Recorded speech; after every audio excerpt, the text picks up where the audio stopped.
are those things that you're planning on working on before we get into the Tucson playoffs? Yeah, I think there's a lot of things that I want to focus on. Obviously, continuing to focus on speed and getting faster at this level.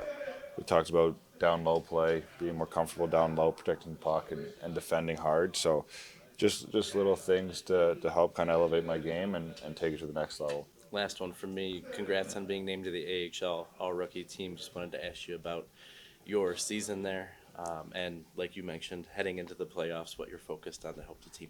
Yeah, I think that was an incredible honor, and I think that one goes a little bit farther than just me with all the help I got this year from my line mates down there and the coaching staff and the development staff to help prepare me for the season. And it's something that it's an honor, but heading to the playoffs, that stuff doesn't matter anymore. It's a different game, and it'll be a ton of fun. And I got a lot of faith in our group down there to make a push. Thanks, Josh. When I Thank asked you. you about the playoffs in Tucson, you mentioned how much it meant to you to be able to be a part of that. Can you just go back into that and why that's so important to you to get back down there and compete in the AHL playoffs? Because we don't always hear that. Yeah, I'm excited because those are guys that I've been with all year and guys that I've battled with and traveled with, and there's some long bus rides down in the AHL, so you grow pretty close to that group, and there's a lot of guys down there that have supported me throughout my journey this year, and to get a chance to go back down there is exciting with everything going on as well. To try and win something for Arizona hockey is something that I think a lot of us are really focused on,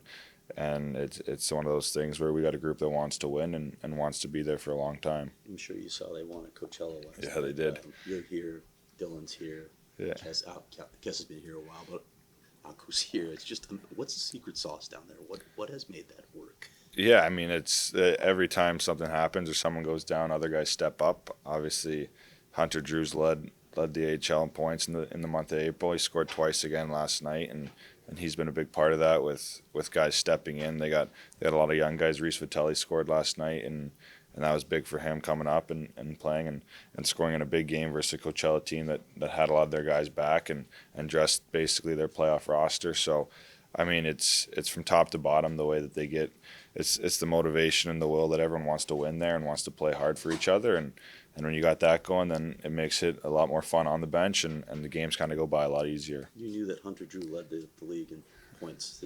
This is why your dad relies on you for fantasy advice, right? Yeah. He scored twice again last night, and he's been hot as of late. So I think it started at the end of March, but since April started, he's been the guy. So it's the little things. Hey, Josh, you always had a pretty good idea of what the NHL life is like growing up in your household, much more so than most guys Yeah. do.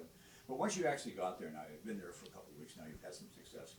How was the reality as compared to maybe what the fantasy was when you were growing up? Yeah, I think growing up, it's the biggest thing in the world for you as a kid. It's the NHL, and it seems so far away. And as you kind of climb the ranks, you realize that everyone in the league is just another person. Obviously, they got extreme talents and they're really good, but it's so far and definitely really fun and exciting. Today, to me, it's still a game, and we're still here to have fun. So it's trying to day and just enjoy it. You felt like you belonged all along. I felt early on it was definitely a little bit different. I think that's something that you got to kind of prove to yourself that you belong at this level, and it's something that I don't think you ever really get comfortable in this league. We talked about where it's the best of the best in the world, and to stay at that level, you got to perform every night. Josh, This is what has this last stretch of games meant to you, and how memorable is it for you to be able to play this last stretch with your childhood team, the team you root for, and the team that your father played for a long time? Yeah, I obviously getting a chance to start my career at the Coyotes is something really exciting, and to start it in Tucson and kind of climb the ranks of Arizona hockey. It's been really fun and unique to kind of see the game across the valley and to wear the Quiet Coyotes logo and play a real game with that jersey is something that I'll take with me forever and kind of build off of. But it's a long way to go now with everything and a long off season. this is too raw here. It's too raw for the past. But in all the mixed emotions, is there any part of you that's excited for Utah? Like I think of your dad, right? Like it had to be really tough when the Jets moved here and he built a life here, right? Like do you think that could happen for you in an opposite way? Yeah, I think there's a lot of it where you got to take a positive outlook on things. I've grown up, been raised here, and followed Arizona sports my whole life.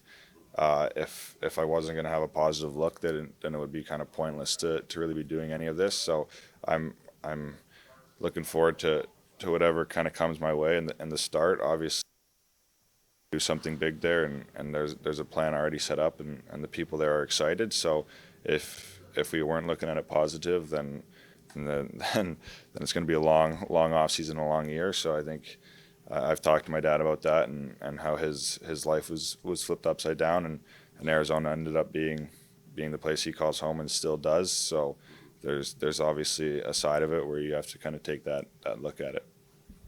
All right, thanks, Josh.